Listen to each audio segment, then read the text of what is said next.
This is not a new issue for Uber. This is an issue that's come up quite a bit for this company.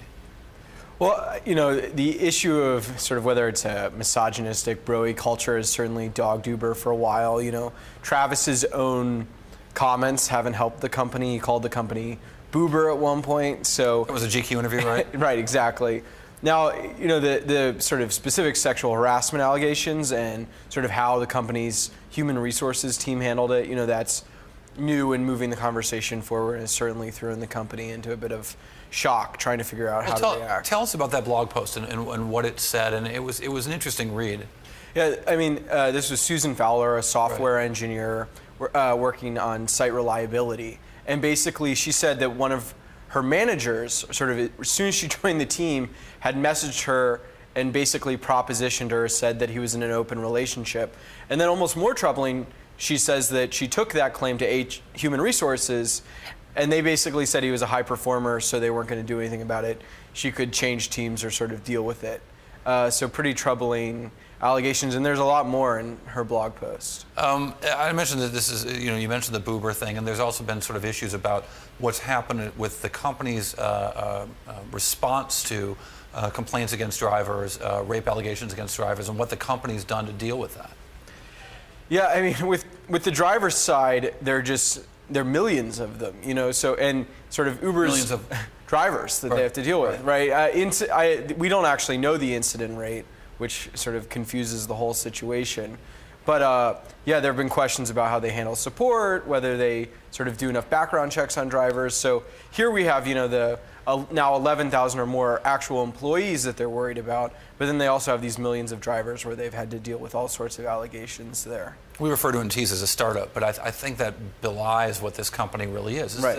You mentioned 11,000 employees, maybe 1 million drivers all over the world. This is a big company that seems to have some aspects of baby company behavior, and I don't mean that necessarily in an insulting way, but going through this kind of like cultural definition within the business, even though it's operating at a very large scale. Right. I mean, it's nearly 8 years old. Like, our best guess for revenue last year was probably like 5.5 billion. So it's a big business, but it's had to grow very quickly. The majority of those 11,000 employees, I'd say they joined in the last 2 years. So a lot of the processes are still getting created, and there's that sort of historical Silicon Valley, like, we don't need HR, and Uber's tried to build the processes, but clearly they don't have everything that they need to have. Well, and culture takes hold in ways you can't always control. I mean, yeah.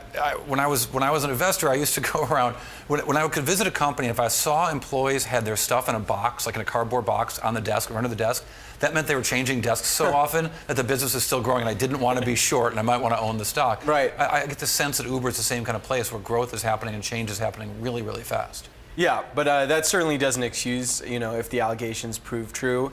And the company, Travis just spoke to employees today, and they're definitely agonizing over this. He apologized for some of the company's cultural problems. So, there are companies that grow fast, break things, but you still don't want to have problems like Uber seems to be having right now. It's interesting, too, the response so sudden. Travis addressing the team, hiring Eric Holder over the course of a weekend. These are very big moves. I mean, as if addressing a team is really hard to do, but I think it's probably hard for a company to figure out something they do need to do.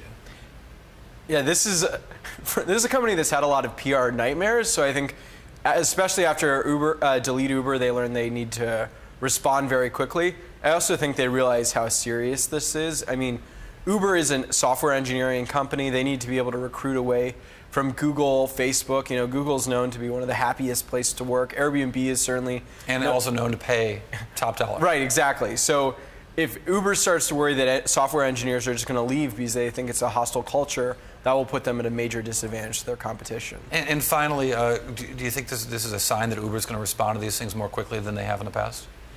I mean, I think, Eric Holder is about as top a gun as you could hire. So I think, they take this very seriously, and they're putting a lot behind it. Yeah, and we'll have to see.